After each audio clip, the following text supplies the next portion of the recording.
¿Qué pasaría si la propia tierra bajo sus pies en las Islas Británicas recordara pactos ancestrales y horrores olvidados? Imagine que las piedras de los castillos en ruinas y las raíces nudosas de los árboles centenarios guardan secretos susurrados a través de milenios, secretos de un tiempo en que los dioses caminaban por la tierra, no como deidades benévolas, sino como fuerzas primarias de la naturaleza, exigiendo reverencia y, a menudo, una terrible retribución. ¿Está listo para escuchar los relatos de una tierra empapada de mito, donde el velo entre mundos es tan fino como una telaraña, y donde los ecos de la ira de los dioses antiguos aún resuenan a través de la tierra húmeda y las nieblas arremolinadas?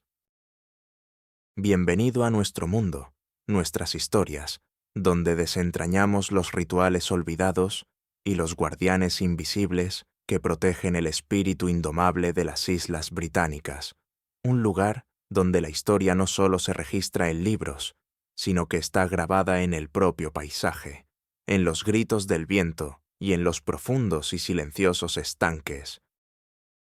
que reflejan un cielo ancestral. Esta noche viajaremos al corazón de un misterio perdurable,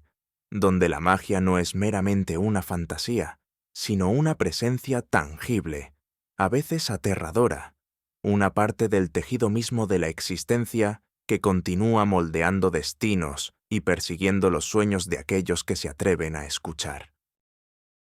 Sienta el escalofrío que le recorre la espalda, una frialdad que no es solo el aire húmedo de la isla, sino el toque de algo vasto y ancestral, una presencia que ha visto civilizaciones surgir y caer, preservando sus propias leyes arcanas, mucho después de que la humanidad olvidara su significado. Comencemos nuestro descenso al corazón sombrío de las Islas Británicas, con las cortes susurrantes de la tierra antigua, un reino invisible para los ojos mortales, pero profundamente sentido en cada crujido de las hojas y cada cambio del viento a través de los páramos desolados. Durante siglos, antes de la llegada de dioses extranjeros y la construcción de iglesias de piedra, la tierra perteneció a poderes más antiguos, entidades conocidas por muchos nombres: los Tuatha de Danann, los Side, la gente buena, o simplemente las hadas. No eran los duendes caprichosos de los cuentos infantiles, sino seres de inmenso poder, belleza y, a menudo, de capricho aterrador, íntimamente ligados a la esencia misma de la tierra, los ríos, las colinas y las cuevas más profundas. Sus cortes, a menudo ocultas bajo antiguos túmulos o en el corazón de arboledas inmaculadas, eran lugares de una maravilla impresionante y un peligro profundo, donde el tiempo mismo podía doblarse y una sola noche de juerga podía abarcar toda una vida mortal. Imagínese, si se atreve, tropezando con un lugar así, un círculo de piedras en pie, quizás resplandeciendo con una luz etérea, o una colina hueca de la que una música, más dulce que cualquier melodía terrenal, flota en el aire nocturno. La atmósfera misma cambiaría, volviéndose pesada con el aroma de la madreselva silvestre y la tierra húmeda, pero cargada con un zumbido eléctrico de energía invisible, atrayéndolo más profundamente a un reino donde las reglas humanas dejaban de aplicarse y las leyes antiguas, más viejas que la memoria, imperaban. La tentación de cruzar el umbral, de presenciar la danza de lo invisible, de probar su vino de otro mundo, sería casi irresistible, un canto de sirena que resonaría en lo más profundo de su alma. Sin embargo, aventurarse sin invitación en el reino de las hadas, o peor aún, faltar el respeto a sus espacios sagrados, era invitar a una ira como ninguna conocida por la humanidad, una venganza nacida del poder elemental y de un orgullo antiguo e implacable. Existen innumerables relatos, grabados en las tradiciones orales de aldeas remotas y comunidades pesqueras, de aquellos que transgredieron y pagaron un precio terrible. Considere la historia de Elara, una joven de la isla de Skye, cuya aldea había observado durante generaciones una estricta costumbre: nunca perturbar el antiguo túmulo de hadas en el límite occidental de sus tierras, especialmente durante el equinoccio. Pero Elara, impulsada por una curiosidad desesperada y un escepticismo moderno que se burlaba de los cuentos de viejas, se aventuró allí una tarde de otoño, atraída por el extraño resplandor pulsante que vio emanar de su cima. Ignorando las advertencias susurradas de su abuela, el frío pavor que se filtró en sus huesos al acercarse y el olor a tomillo silvestre mezclado con un extraño toque metálico, buscó la fuente de la luz, su mano extendiéndose hacia la hierba húmeda que cubría el túmulo.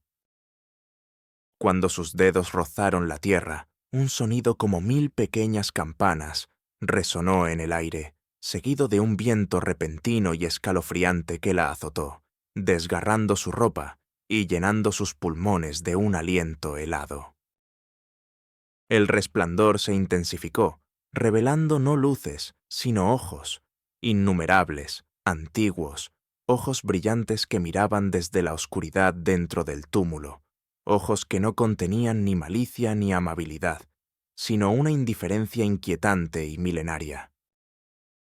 No vio a las hadas mismas, no realmente, pero sintió su presencia, un peso aplastante de poder que le robó el aire de los pulmones y solidificó el miedo en su corazón. Elara huyó, tropezando de regreso a su aldea, con la mente desorientada, convencida de que había escapado ilesa. Pero las hadas, invisibles, la habían marcado. A partir de esa noche, su reflejo en cualquier superficie cambiaría sutilmente, revelando a veces un destello de algo más que ella misma, un par de ojos luminosos e inhumanos que la miraban fijamente, o un contorno tenue y brillante de otro ser superpuesto a su propia forma. Sus sueños se convirtieron en un tapiz inquietante de música etérea y risas escalofriantes, de bailes interminables bajo una luna demasiado brillante, siempre justo fuera de su alcance. Lentamente, al principio imperceptiblemente, la esencia de su propio ser comenzó a desvanecerse, siendo reemplazada por un creciente desapego, una frialdad que ni el fuego más cálido podía penetrar. Su familia y amigos observaron con horror impotente cómo su espíritu vibrante se desvanecía, sus ojos adoptando esa misma mirada milenaria e indiferente que había presenciado en el túmulo. Elara nunca habló de lo que vio o sintió, pues las hadas le habían robado la voz, reemplazándola con el sonido del viento suspirando a través de piedras antiguas. Se convirtió en un centinela silencioso en su propio hogar, un testimonio viviente de los peligros de faltar el respeto a los poderes más antiguos, un recordatorio escalofriante de que algunos límites no deben cruzarse. Su historia, aunque susurrada en voz baja, sirve como una dura advertencia, una fábula cautelar sobre la verdadera naturaleza de los habitantes originales de la Tierra y el inmenso e inquebrantable poder de sus antiguas cortes terrestres, para siempre parte del folclore sombrío de la isla de Skye, recordando a todos los que escuchan que la belleza de lo salvaje a menudo oculta una amenaza antigua y vigilante. De los etéreos susurros de las hadas, nuestro viaje nos lleva al poder crudo y perdurable de la tierra misma, donde antiguas estructuras de piedra se erigen como testigos silenciosos de rituales olvidados hace mucho tiempo, pero aún potentes en su eco espectral. Adentrémonos ahora en piedras que sangran, ecos de ritos impíos, una narrativa tejida alrededor de los grandes sitios megalíticos de las Islas Británicas, lugares como Stonehenge y Avebury, cuyos verdaderos propósitos permanecen envueltos en especulaciones y escalofriantes leyendas locales. Estas no son solo colecciones de rocas masivas, son altares colosales, observatorios astronómicos y quizás portales a otras dimensiones, construidos por manos hace mucho tiempo convertidas en polvo, guiados por un conocimiento que solo podemos vislumbrar a través de las nieblas del tiempo. Imagine caminar entre estos centinelas monolíticos en una noche fría y a la luz de la luna, sintiendo el inmenso peso de los siglos que se cierne sobre usted. El aire a su alrededor es denso, casi viscoso, con la energía acumulada de innumerables amaneceres y atardeceres, de generaciones de esperanzas y miedos humanos, y de ritos realizados bajo estrellas que han visto a la humanidad evolucionar de cazadores, recolectores a arquitectos de ciudades de acero. Indopecio. Las piedras mismas se sienten frías al tacto, pero paradójicamente pulsan con una vibración tenue, casi imperceptible, como si aún zumbaran con el poder canalizado a través de ellas por las manos de druidas y chamanes, sacerdotes y reyes, en ceremonias cuyos detalles se han perdido ahora en los anales de la historia registrada, pero cuya esencia perdura como un aroma en el viento. ¿Qué ritos impíos, se preguntará usted, transcurrieron dentro de estos círculos de piedra, bajo la vasta e indiferente mirada del cosmos? La tradición local y las teorías arqueológicas a menudo sugieren sacrificios, no solo de animales, sino de seres humanos, ofrecidos para apaciguar la tierra, asegurar cosechas abundantes o canalizar la energía cruda del cosmos con propósitos tanto nobles como aterradores. Considere las escalofriantes leyendas que rodean las piedras de Rollright en Oxfordshire, donde se dice que la piedra del rey, la más alta del grupo, fue una vez un rey convertido en piedra por una bruja, y los caballeros susurrantes, un grupo de piedras cercanas, son sus traicioneros caballeros congelados en su traición. Pero relatos más profundos y oscuros hablan de un tiempo en que la piedra del rey lloraba ocasionalmente, no agua, sino sangre, en la víspera del solsticio de verano, un líquido viscoso y oscuro que se filtraba en la tierra, nutriendo algo invisible debajo. Los granjeros locales, durante generaciones, evitaron arar demasiado cerca de las piedras en esas noches específicas, hablando de extraños sonidos guturales, llevados por el viento, y un miedo inexplicable que se apoderaría de cualquiera que se atreviera a quedarse. Un relato particularmente desgarrador habla de un joven anticuario a finales del siglo XIX, un hombre llamado Elias Thorne, quien, burlándose de tales supersticiones, decidió acampar dentro del círculo de piedra una noche de solsticio, decidido a desmentir el mito del llanto de sangre. Habló del frío amargo que lo impregnaba todo, incluso su gruesa manta de lana, y de un silencio profundo que se apoderó de la tierra, roto solo por el chirrido frenético de grillos invisibles. Mientras la luz del amanecer comenzaba a asomarse en el horizonte, un zumbido profundo y resonante comenzó a emanar de la piedra del rey, creciendo en intensidad hasta que vibró a través de los huesos de Elías, haciéndole castañetear los dientes y empañando su visión. El aire se volvió pesado con el aroma de tierra húmeda y algo más, algo metálico y profundamente antiguo, un olor que le revolvió el estómago. Observó, completamente paralizado y transfigurado por un miedo que nunca había conocido, cómo un líquido oscuro y brillante comenzó a rezumar de las fisuras de la piedra del rey, lentamente al principio, luego fluyendo más libremente, deslizándose por su antigua superficie como lágrimas de alquitrán. Pero no era alquitrán, era sangre, espesa y oscura, con un brillo casi iridiscente a la luz débil, fluyendo hacia la tierra en la base de la piedra, donde fue rápidamente absorbida, sin dejar rastro. Elías relató que cuando los primeros rayos del sol tocaron la cima de la piedra, el flujo cesó y el zumbido se desvaneció, dejando un silencio inquietante, pero el olor metálico perduró, aferrándose al aire como un sudario. Pasó el resto de su vida plagado de pesadillas de esa noche, describiendo un hambre impía en la tierra alrededor de las piedras, una sed primigenia e insaciable que exigía tributo. Se convirtió en un recluso, sus búsquedas académicas abandonadas, perseguido por la inexplicable verdad de lo que había presenciado, una verdad que gritaba sacrificio y dioses olvidados cuyos apetitos aún podrían agitarse bajo las piedras silenciosas.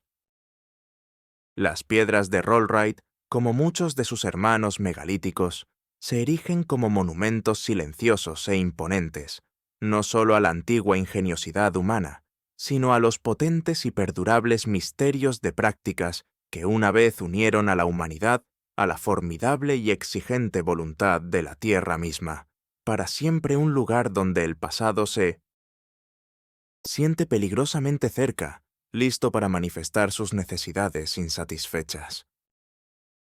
Nuestro viaje por las Islas Británicas nos lleva ahora desde la grandeza silenciosa y ominosa de los círculos de piedra a las profundidades sombrías de sus paisajes más salvajes e indómitos, donde las energías ancestrales y primarias aún se unen, dando lugar a entidades que sirven tanto de protectoras como de presagios de la fatalidad. Esto nos lleva a la vigilia silenciosa del sabueso, guardianes de los páramos envueltos en niebla, una escalofriante exploración de bestias espectrales y su inquebrantable compromiso con la tierra que custodian. A través de los páramos desolados de Dartmoor, las escarpadas tierras altas de Escocia y los picos azotados por el viento de Snowdonia, persisten innumerables relatos de sabuesos espectrales, bestias colosales de pelaje negro, con ojos como carbones encendidos, cuyos pasos silenciosos apenas perturban el brezo, pero cuya presencia envía un escalofrío al más valiente de los corazones. Estos no son meros fantasmas de animales muertos, a menudo se describen como encarnaciones de la furia de la tierra, guardianes ancestrales cuyo propósito es proteger sitios sagrados, castigar a los intrusos o incluso, en las leyendas más oscuras, escoltar las almas de los condenados. Imagínese perdido en una niebla espesa y arremolinada en un páramo remoto, el tipo de niebla que se traga el sonido y la perspectiva, dejándolo completamente desorientado. Puede sentir la humedad aferrándose a su ropa, saborear el toque metálico de la turba en el aire, y de repente, del silencio opresivo, lo escucha, un gruñido bajo y gutural que vibra a través de la tierra, más sentido que oído, seguido por un leve olor a azufre y perro mojado, una combinación imposible en un lugar tan desolado. Una de las leyendas más perdurables y aterradoras es la de los sabuesos silbantes o sabuesos del infierno de Dartmoor, de los que se dice que están dirigidos por la figura espectral de Black Shuck, o a veces por el espíritu furioso de Sir Francis Drake, quien, en algunas versiones locales, lidera una jauría de perros fantasma en cacerías por los páramos. Los relatos más escalofriantes no provienen de avistamientos de los sabuesos, sino de sentir su presencia, un peso aplastante de malicia invisible que se asienta sobre el viajero solitario.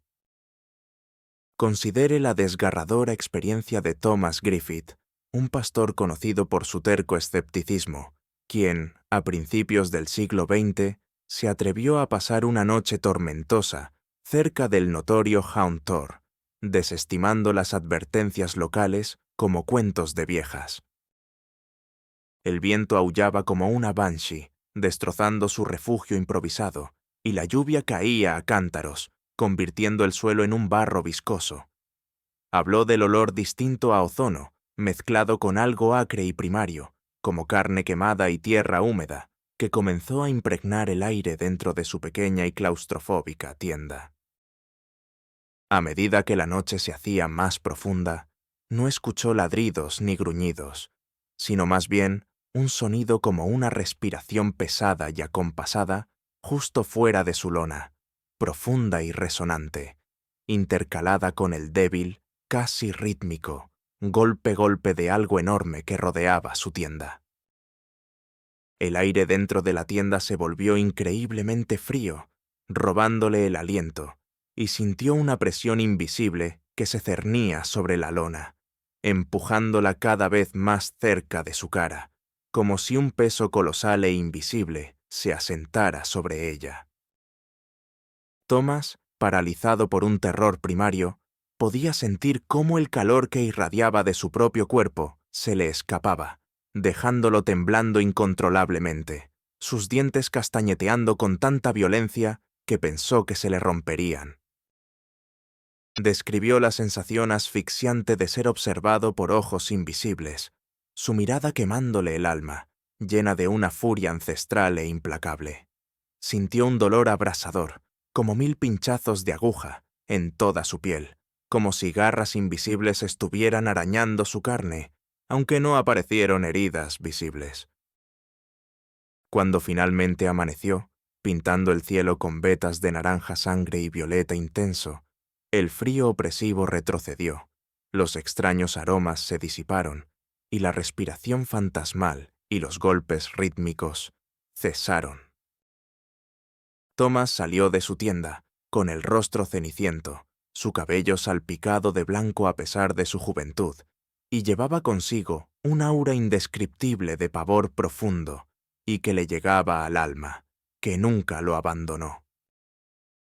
Ya no podía soportar mirar los páramos, afirmando que la sola visión de ellos le producía escalofríos de hielo por las venas, pues había sentido el aliento impío de sus guardianes invisibles, había probado la ira ancestral de los protectores primarios de la tierra. Su historia sirve como un claro recordatorio de que algunos paisajes no son meras características geográficas, sino entidades vivas y que respiran, imbuidas de un espíritu poderoso, a menudo vengativo, ferozmente guardadas por entidades espectrales que hacen cumplir las leyes ancestrales de la tierra, para siempre una advertencia silenciosa y aterradora grabada en el tejido mismo del corazón salvaje de las Islas Británicas. Finalmente, viajamos a un lugar donde se dice que convergen los reinos físico y espiritual, una isla mítica que ha cautivado la imaginación durante milenios, difuminando las líneas entre la leyenda, la historia y la profunda energía espiritual. Exploremos ahora el corazón velado de Glastonbury, un cruce de mundos, una narrativa impregnada del misticismo que rodea la Glastonbury Tor en Somerset, Inglaterra, una colina cónica coronada por la Torre de San Miguel en ruinas, un hito visible a kilómetros de distancia a través de los llanos niveles de Somerset. Esta no es solo una colina, es ampliamente considerada como uno de los sitios más sagrados y energéticamente potentes del mundo, un lugar donde se cruzan las líneas ley, donde el legendario rey Arturo podría descansar, y donde se cree que reside la antigua y mítica isla de Avalon, oculta por la niebla o por un cambio en la realidad dimensional. Imagine ascender por el sinuoso camino del Tor, con el viento azotándolo, llevando el aroma de la tierra húmeda y los distantes pantanos salados.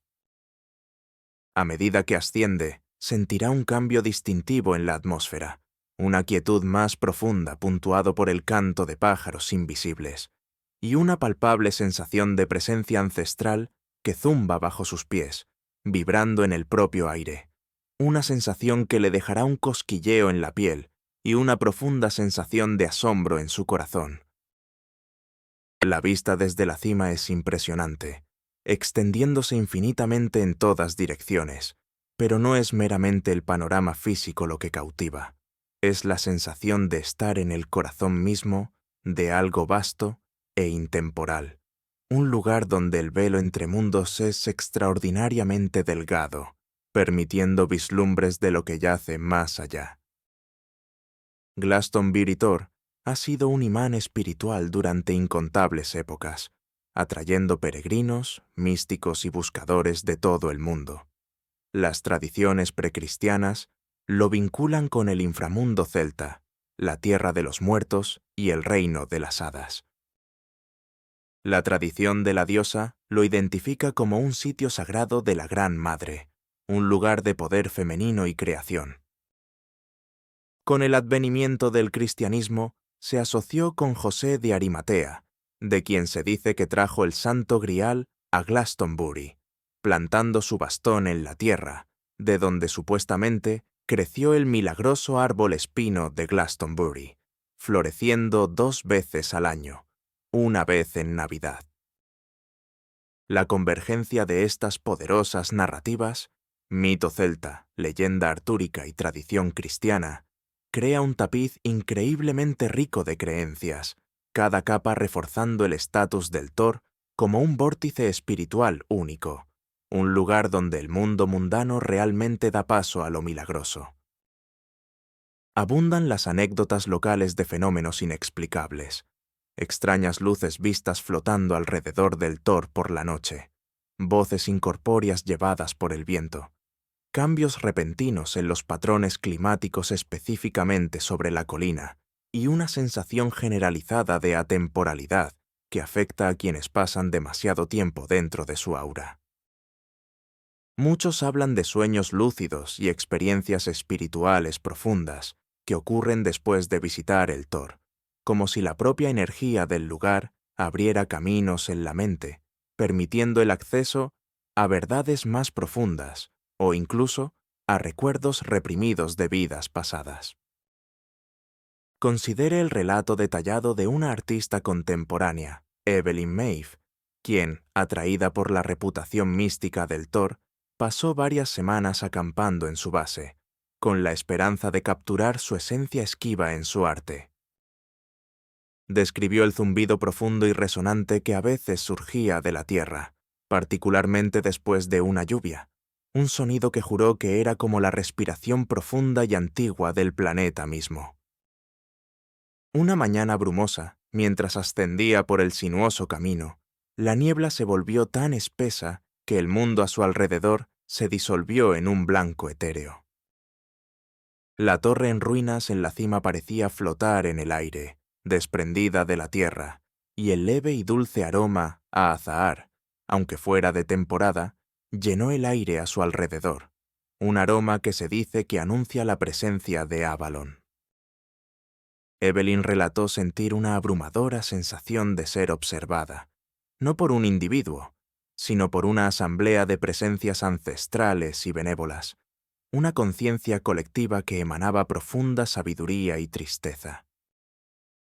Sintió un toque en su mano, una sensación a la vez cálida y fresca, como la luz del sol sobre el musgo húmedo, y cuando miró hacia abajo, vio un contorno tenue y brillante de una mano, translúcida y efímera, posándose suavemente sobre la suya.